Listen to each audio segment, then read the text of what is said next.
It's a mystery how Michael Cohen can keep this court case going this long.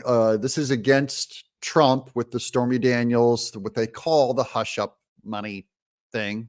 And it's falling apart. The wheels keep falling off the wagon, and then the top blows off the top of the wagon, and the wood disperses. And yet they still claim this thing is on the road. I don't know who is saying it is on the road. It is off the road. We're going to give you evidence for the whole thing completely falling apart, mostly because it's rooted in their star witness being Michael Cohen, a known liar, known perjurer. This is someone who 6 months ago, Alina Habba said, you never trust Michael Cohen. He really does seem to be some kind of a just massive habitual liar. And the Democrats think we're going to be able to use this guy in a court case. Doug in Exile, this is where the happy patriots are, because this is the only court case left that's holding together against Trump. And there's nothing to it. Let's watch. Do you have doubts that that conversation happened the way Michael Cohen testified on his direct examination? Absolutely. I think it's devastating, for Michael Cohen's credibility on this, in this one particular topic. Marie, do you feel like that the jury is being given some reasonable doubt to play with?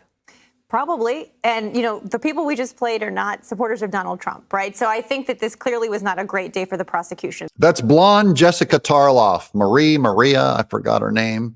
But she's the lefty trying to say that, look, these people are enemies of Donald Trump. That is Anderson Cooper, CNN, all these people. And they're saying the prosecution, the Alvin Bragg side had a rough day today in court. If there is reasonable doubt, it might have very well been raised Tuesday and today with Mr. Cohen. There is still some of the trial to come. There's a lot of evidence that we know, both legal and political, that Donald Trump knew there was going to be a payoff to Stormy Daniels because of an affair. The question was whether it was to help with the campaign or not. And that's where they fail to prove that Trump would want to pay for this non-disclosure or this woman to be quiet, this Stormy Daniels, whether if it was for his own campaign or not, because he's married and everyone's talking about what a sick burn this would be to Melania. And so clearly, maybe he wanted to cover it up for Melania. Maybe he wanted to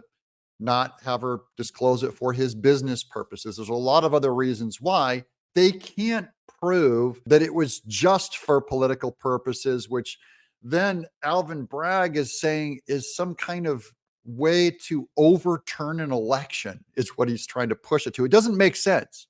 This case, it does, even the basic parameters and the basic facts that they're using doesn't make sense. It's incoherent. And so what it ends up doing is it tears apart our legal system. It doesn't make Trump look bad. It makes your legal system look like a political joke. Michael Cohen could have been lying. And so I think politically, the question remains not a legal one of whether he will be convicted or not, but whether this will, in the public's mind, remind people of all of the sort of salacious, nasty, chaotic details associated with Trump. And thank you to blonde Jessica Tarlov, because she actually is making our case for us. That it's only, this whole case is not here about Trump's finances.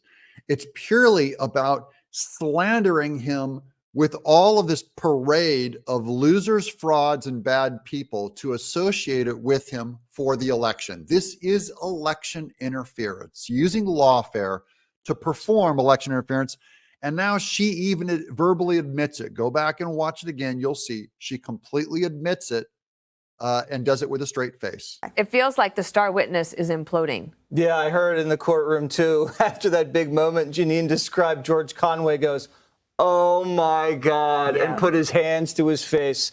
And the jury reacted the same way. This is good news. Also, I like Jesse Waters' summary because he goes into what the actual jury is responding. Remember, we only need one jurist to hang this jury, have it delay forever. Hopefully they'll overturn the whole thing. But getting jury response is good. And on the ground, it sounds like that some members of the jury are going like, this Michael Cohen, this testimony isn't holding together. And that's after they were already kind of soiled with the Stormy Daniels testimony. So they played podcasts at the beginning, and Cohen was all like this. He's like, "Oh, we gotta arrest this guy. I need my revenge." And he had this high-pitched, giddy, hysterical voice. And people in the court say the jurors were embarrassed for Michael Cohen, and Michael Cohen was embarrassed for himself because he sounded like a whack job. There was a genuine cringe moment of Michael Cohen flipping out on a podcast, going, "We're gonna get him, right?"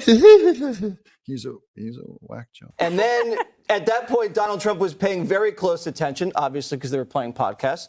And then for almost the entire day, the defense counsel was just saying lie, lie, lie over and over and catching him in lie after lie, even lying about wanting a pardon.